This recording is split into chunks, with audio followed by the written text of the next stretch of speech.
الحمد لله رب العالمين والصلاة والسلام على رسوله الكريم أما بعد فأعوذ بالله من الشيطان الرجيم بسم الله الرحمن الرحيم فإذا لقيتم الذين كفروا فضرب الرقاب حتى إذا أثخنتموهم فشدوا الوثاق فإما منا بعد وإما فداء حتى تضع الحرب وأوزارها ذلك ولو يشاء الله لانتصر منهم ولكن ليبلو بعضكم ببعض والذين قتلوا في سبيل الله فلن يضل أعمالهم صدق الله العظيم۔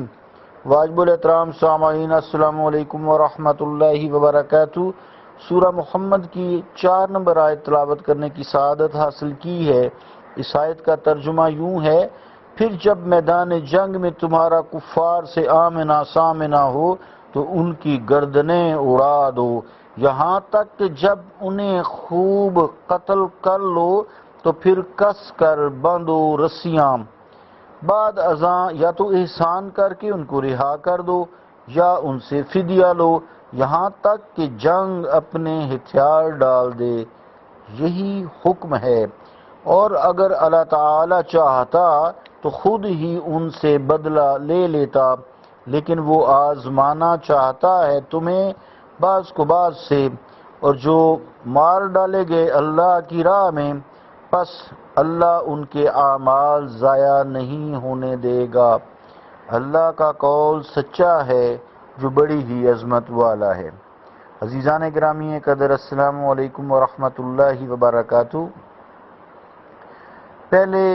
اس سے پہلے کفار کی جاہلانہ طرز عمل کے بارے میں بتایا گیا تھا پچھلی آیات میں، اور ان کے مقابلہ میں فرزندان اسلام کی حق پرستی اور راست روی کا ذکر کیا گیا۔ ان حالات میں دو متضاد قوتوں کا ٹکراؤ ناگزیر ہے، یعنی ضروری ہے۔ اس لیے مسلمانوں کو حکم دیا جا رہا ہے کہ اگر جنگ کے بغیر چارہ کار نہ رہے تو پھر سستی، کوتاہ اندیشی اور بزدلی کا مظاہرہ مت کرنا، لیکن اللہ سے جنگ مت مانگنا، اللہ کی رحمت مانگنا۔ جنگ نہ ٹلے، اس کے علاوہ کوئی چارہ کار نہ رہے تو پھر تم بزدلی کا مظاہرہ نہ کرنا، بلکہ بڑی جرأت اور بہادری سے باطل کے ساتھ ٹکرا جانا اور سر دھڑ کی بازی لگا دینا۔ اس وقت رحم و شفقت کا اظہار کمزوری اور ضعف کی علامت ہے۔ جو کافر سامنے آئے اس کی گردن اڑا کر رکھ دو، باطل کا کوئی سرغنہ تمہاری ضرب سے جان بچا کر بھاگ نہ جائے۔ ایسے مواقع بار بار پھر میسر نہیں آتے۔ دشمن کی طاقت کو کچل کر رکھ دو تاکہ وہ پھر سر اٹھانے کے قابل ہی نہ رہے۔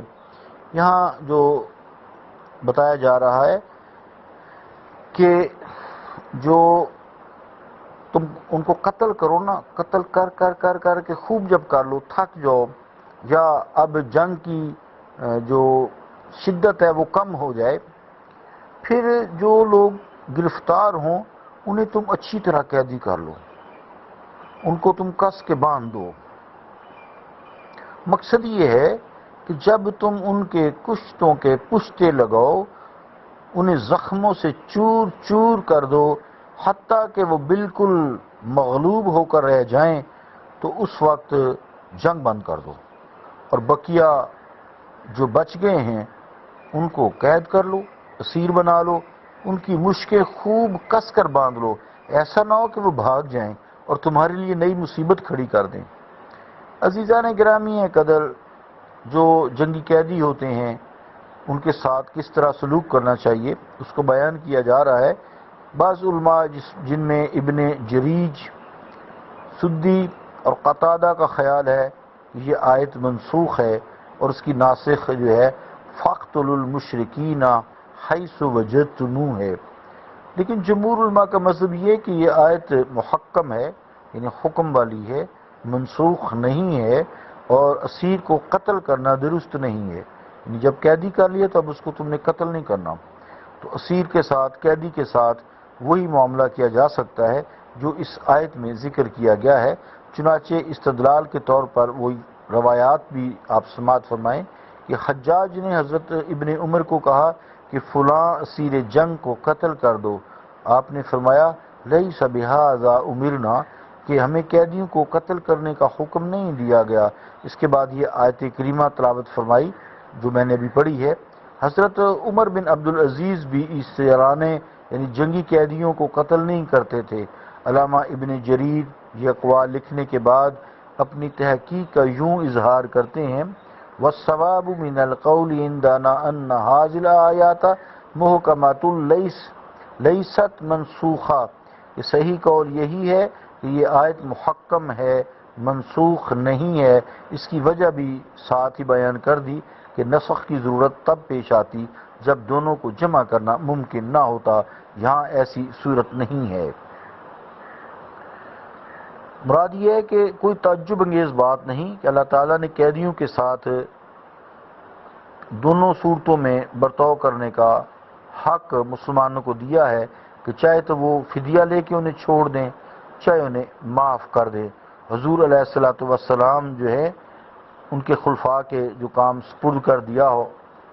پھر کہتے ہیں کہ یہاں قتل کو اس لیے ذکر نہیں کیا گیا کہ اس کا ذکر پہلے ہو چکا ہے۔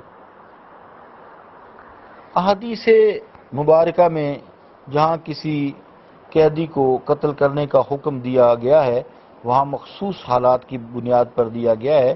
اس آیت کی وضاحت جو ہے امام ابو عبید القاسم بن سلام نے اپنی تصنیف کتاب الاموال میں بھی کی ہے جو بہت عمدہ ہے، آپ سماعت فرمائیں۔ ابو عبید فرماتے ہیں حدیث نبوی سے پتہ چلتا ہے کہ مشرک اسیران جنگ کے ساتھ 3 طرح کا سلوک روا رکھا جاتا تھا، مننا یعنی احسان کرنا، فدا قتل۔ یعنی قرآن کریم میں یہ بھی ارشاد ہے فَإِمَّا مَنًّا بَعْدُ وَإِمَّا فِدَا، اس میں پہلی اور دوسری صورت کا بیان ہے۔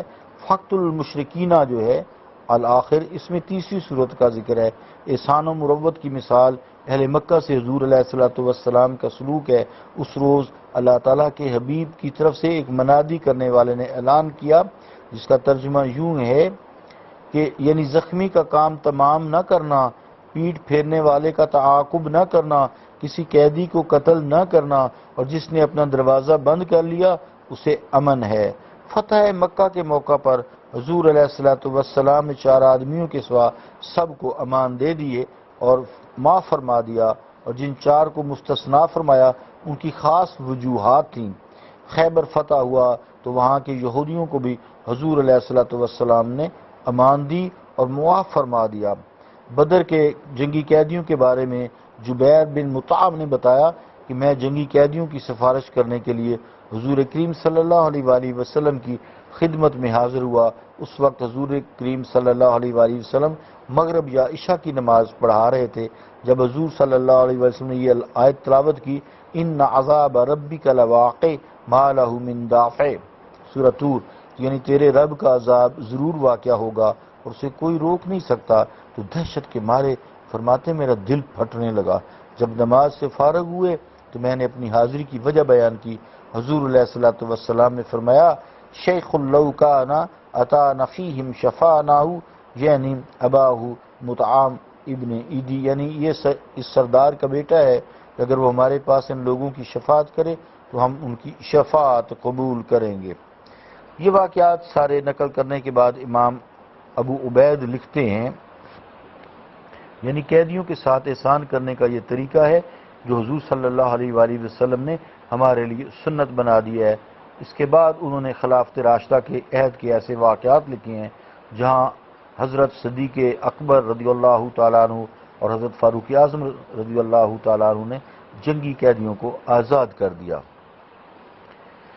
وقت پورا ہوا، انشاءاللہ اس کو میں کل کروں گا دوبارہ تھوڑا سا۔ وما علینا الا البلاغ۔